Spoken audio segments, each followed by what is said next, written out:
അല്ലാഹുവിന്റെ പരിശുദ്ധമായ ഖുർആൻ പറഞ്ഞതോ വഅ്മുർ അഹ്ലക ബിസ്സലാത്ത് വഅ്മുർ അഹ്ലക ബിസ്സലാത്ത് വസ്തബിർ അലൈഹാ ലാ നസ്അലുക റിസ്ഖാ നഹ്നു നർസുഖുക വൽ ആഖിബതു ലിത്തഖ്വാ. സഹോദരങ്ങളെ, കച്ചവടത്തിൽ ബറക്കത്തില്ലയോ, ജീവിതത്തിൽ ബറക്കത്തില്ലയോ, ആഹാരത്തിൽ ബറക്കത്തില്ലയോ, നമ്മുടെ സമ്പത്തിൽ ബറക്കത്തില്ലയോ, നമ്മുടെ പഠനത്തിൽ ബറക്കത്തില്ലയോ, നമ്മുടെ വീട്ടിലെ സമാധാനമില്ലയോ? അല്ലാഹുവിന്റെ ഖുർആൻ പറയുകയാണ് വഅ്മുർ അഹ്ലക ബിസ്സലാത്ത്. നമസ്കാരം കൊണ്ട് നിന്റെ കുടുംബത്തിനോട് നീ കൽപ്പിക്കണേ.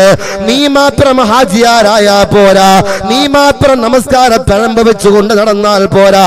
നിന്റെ ഭാര്യയും നമസ്കരിക്കണം, നിന്റെ സഹോദരങ്ങളും നമസ്കരിക്കണം, നിന്റെ മക്കളും നമസ്കരിക്കണം, നിന്റെ കുഞ്ഞുമക്കളും നമസ്കരിക്കണം, നിന്റെ ബന്ധുക്കളും നമസ്കരിക്കണം, നിന്റെ കുടുംബാദികളെ മുഴുവനും നമസ്കരിക്കട്ടെ.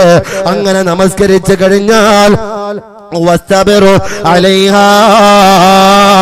ആ നമസ്കാരത്തിൽ നീ അടിയുറച്ചു നിൽക്കുകയും ചെയ്താൽ ലാ നസ്അലുക റിസ്ഖാ.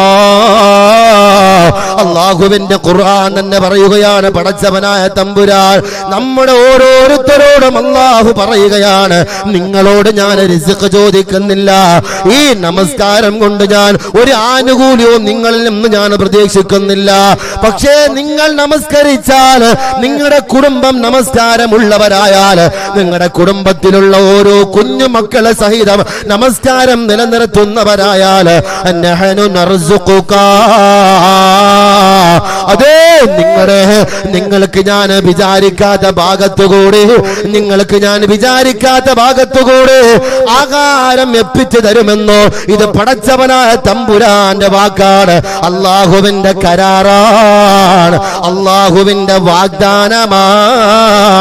അല്ലാഹു നമ്മെ എല്ലാവരെയും നമസ്കരിക്കുന്നവരിൽ ഉൾപ്പെടുത്തി അനുഗ്രഹിക്കട്ടെ.